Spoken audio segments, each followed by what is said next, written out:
Alright, so in response to Spoony doing his counter monkey, I decided that I was going to do something for that little hobby store thing that I did, like a year ago and never touched.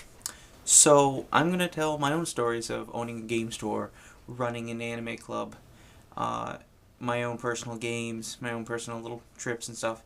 And I'm going to start off with my trip to the Yu-Gi-Oh! World Championships, free of charge. So this was in 2004. The game only had, I think, one other World Championship before this, maybe two. I know the game hit the U.S. spring of 2002, because that was my first spring at college, and that's when it hit. And then the following summer, I believe, they started taking... No, it was the summer after that, 2003, that they started opening up to the... it wasn't judging that they started opening up to. It was the demo team. And demo team members got promos of new games as they were coming out. And we were obviously supposed to demo them. And as we did events, we would get ourselves like some stuff, some swag of Yu-Gi-Oh! Or whatever. And we got t-shirts, all that fun stuff. I still have 2 of them. But we still could act as level 1 judges for Yu-Gi-Oh! That was just kind of one of those side things. So I was technically a Yu-Gi-Oh! Judge, and I do believe I was the first one in Maine because I signed up the day the demo team, the day the demo team stuff hit. So I was pretty sure I was the first one up in Maine. And I started running things at my local store. And then I ran things at PortCon the following year, which is a little anime convention up here. And when I got back from PortCon 2003, there's an email. Oh, it was 2000. No, it was 2004. A year after I signed up for it. Basically saying, we have the World Championships coming up at the end of July. We want someone from every state. You've been active for over a year. We want to bring you out next month to judge at this.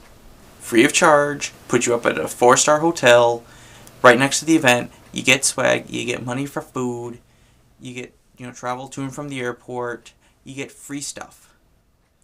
And all we ask you to do is judge. I was like, alright, sweet. I have free flight to LA, where I've never been. Free flight back, hotel, food, everything paid for. Yeah. So I'm a little excited. This is one of those reasons I kind of stick with Yu-Gi-Oh! Is because they gave me a free ride. So I flew out to LA, and I don't know where I'm going. I'm just following signs. I find the exit, and I'm thinking, okay, first off, where am I supposed to meet this guy with the van? And then I see a van pull up and just like, Yu-Gi-Oh! Blah, blah, blah, blah. I'm like, oh, okay. So I jump in there. It's like, what hotel? Bring out the sheet. This hotel. Okay. So he drops me out that hotel. And there's a little confusion because he's like, okay, now such and such money. I'm like, I don't have money. They didn't say I needed money. Well, what are you here with? This. Looks at his list. Okay, you're good. Okay. So I go in the hotel, go up to the counter, and as I'm approaching the counter and I turn around, there's a specific table set for the judges and players. And I was like, I get in my own table. So I walk up.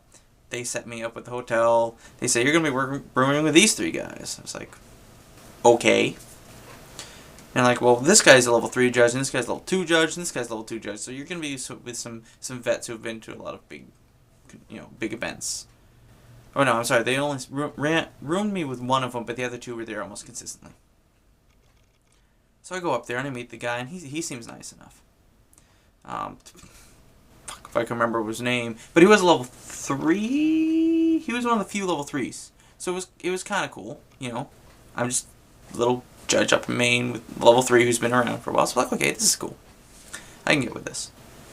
And he tells me about how it's going to go and where they're positioning me, or how to learn where I'm going to be positioned. And then we all go to Hard Rock Cafe, at which point this is when Chaos really started hitting hard. Chaos Emperor Dragon, Chaos BLS, who just came back. I don't know why.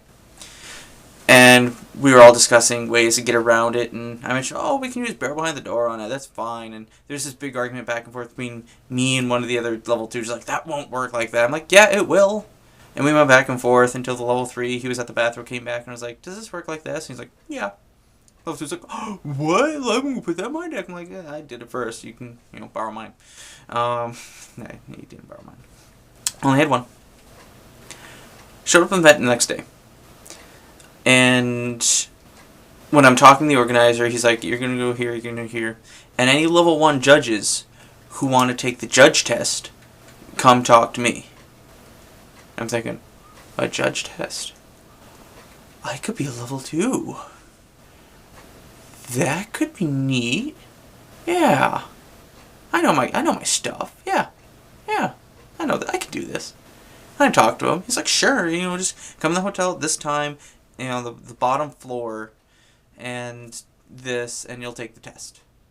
And you have to get 90 out of 100 on this test. I'm like, that's doable. That is more than doable. Alright, cool. And they set me up on the Beat the Leader strip. So there's judges lined up, and there's a bunch of empty chairs off on the side. So what happens is people who've attended the event can wait in this line, and they sit down across from a judge, or when someone gets knocked out of the brackets, they then take a seat. So you could come to the event and play, the head guy from the US who got knocked out, or the head guy from Korea or Japan, and it's cool. It was a cool idea. And so I'm sitting there, and I'm doing better than I should. I should not be doing... I had no real theme to my deck. It was like a lot of dark monsters, and I would occasionally throw big things at you with like Dark Necrofear and stuff, but it shouldn't have worked as well as it did. But I think I only lost there's a string where I lost 5 in a row. I think I lost maybe a total of 8, 9 of those games throughout the entire day, which I shouldn't have, but I wasn't complaining. And if they beat us, they got a booster pack. Cool. Free booster. And there's some I'm Smiles, I'm this is all free, this is great, I've never done anything like this, I'm smiling, people beat me, I'm like, oh, that's fine, dude, here's a booster, whatever. And people are looking at me like, why is he so happy? I'm like, why shouldn't you be happy? You're the world champion, come on, get up and dance, woo! And I'm jumping up and down, and the crowd's kind of getting a kick out of it, and I'm playing people, and I'm hearing about decks off the side, like, he's got a Catapult Turtle deck, and it's awful, and he's got this deck, but the deck I didn't want to play was Chaos. I hated Chaos. I much rather play this is so where Monster Gate decks were big. Those decks were cool to play against. Those are really cool, especially when they played their third and I played Torrential and they decided to start crying. That was great. But that aside, my favorite instance of sitting there was this. He must have been 10. Sits across from me, and I love playing little kids who know how to play the game, because age doesn't make the decisions. When you're playing a card game, here's the deck. Everyone can play the same deck. If you know the game, you know the game. Go for it. And this kid just sits across from me, and in 4 turns, just destroys me. Just blank slated face, he was just doing his business. Destroys me. I'm like, oh, cool. Hey, here's a booster. And he gives me this weird look, why are you smiling? I'm like, I'm looking at the dad. The dad's like, he sits there, opens a booster, pulls out a Chaos Emperor Dragon, which is, I hate that card, but it was money, and it was the best card at that time, and I was like, good for you, bud. Awesome. Fantastic. An hour later, the champ from Taiwan, I want to say Taiwan, is standing there with his translator, and he got knocked out. And he's sitting there playing his deck, and I want to be like, hey, dude, how you doing? But I'm going through a translator, so he's basically seeing me going blah, blah, blah. Just all happy, so I'm like an idiot to this guy, probably. The same kid comes through the line again, sits right next to me, playing the champ. The Taiwanese. Did I say Taiwanese? Did I say Taiwanese, hon? I want to say you said Korean. I said one of those. I said one of those not Japanese Asian things. But he sits next to this guy. 3 turns, he destroys this guy. Same kid. Just like very blank slate still. I'm looking at this kid like, you are precious. You are something else. And he gets another booster, and he pulls something else great again. And I was like, cool, whatever. Awesome, kid. You made all your money back, and your dad probably made some money too off all your pulls today. And I had a great day. You know, sitting there, Mountain Dew, food, all this for free. Great. Had a fantastic time. Then I get back to the hotel. I'm like, okay, I have an hour to just, study up on this test, see if I can make level 2. I'm just studying my ass off because I really want this to work. And the guy who's level 3 comes in. I was like, do you have any tips? He's like, well, they change the test every, couple months, so all I can say is just know your stuff. I was like, okay, cool. And then he looks at me, he's like, well, let me give you a practice question. I was like, okay. And this was true at the time. It's changed since, but this was true at the time. He's like, well, if I Monster Reborn something, why can you not, I think it was bomb us trap hole? Yeah, why could you not bomb us trap hole it or something? And that's because at the time, Monster Reborn said that you set it in play. It didn't say you special summon this creature. It's you target the creature in the graveyard and it set it in play. Like, it said something about setting, and so the wording didn't allow you to react to it. And that's the answer I gave him. I was like, no. It's because of this, and I can't remember what the explanation he gave me, but he gave me this very precise explanation, and I was like, really? I was pretty sure I was right, but you're level 3. I'm not going to question you. So I was like, oh, okay, cool. Well, I might have got that wrong. Thanks. He was like, no problem, and he leaves to go meet his buddies, of course. I go downstairs. I sit in front of the test, and I start taking it. And there's some questions like this, and anything about a card, they give you the text on the card. Like, they don't fuck you over like that. So I'm going through the test, and I'm very focused. And you need 90 out of 100. So I pass it in. Guy running the test scores it, gives it to me. I look at it. And he's like, and you can double check this to make sure it's right. Okay. Look at the test. 87. It's like, shit. Fuck. Alright, well, I'll proofread it. See if there's anything wrong. And I'm looking through it. And there's a question about Swords of Revealing Light. And I read it. And I read it over again. I read because he circles what the answer is. I read the answer. Read the card. Read the text. I go up to him. I was like, I think this question's wrong. He goes, really? He's like, yeah, because read the question thoroughly and read the responses. He looks through it, reads it, looks at it. Oh, you're right.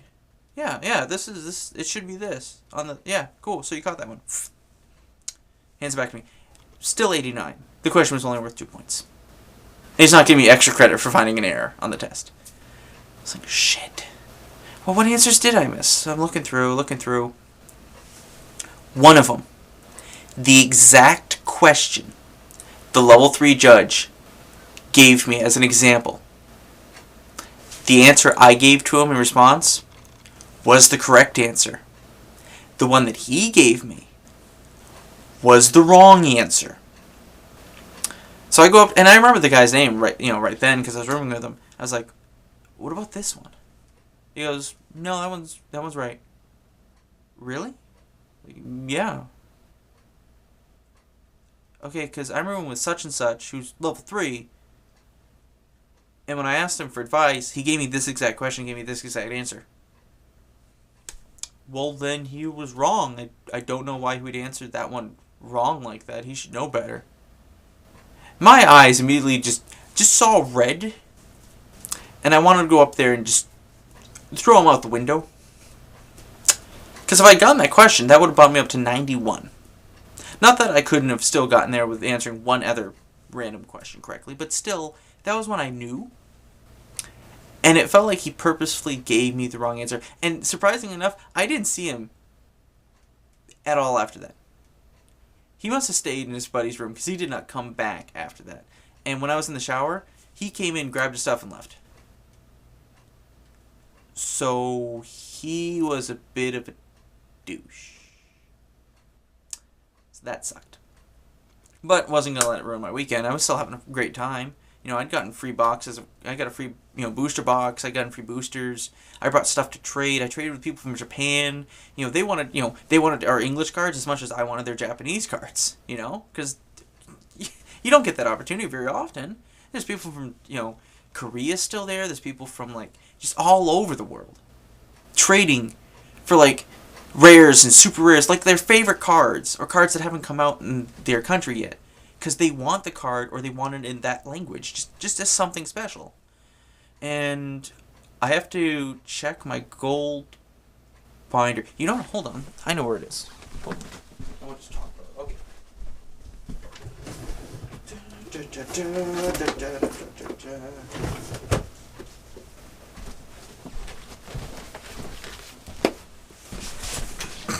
Anyone remember this?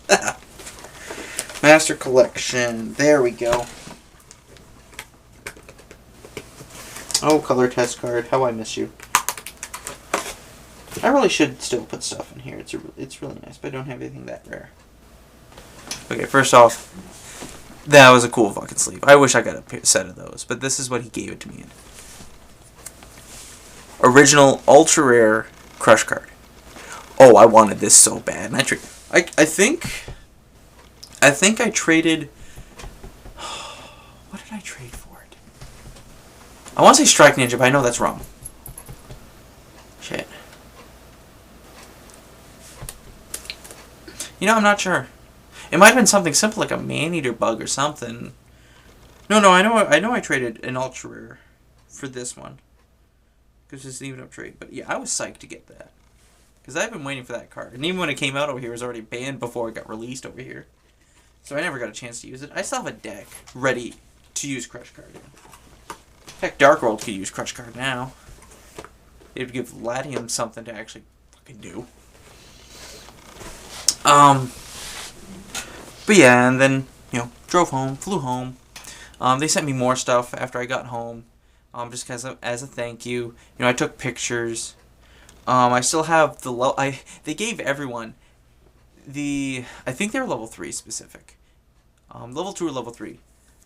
Judge shirts. Really nice shirts. And they gave everyone one. And they, told us, we expect you guys to return these at the end of the tournament.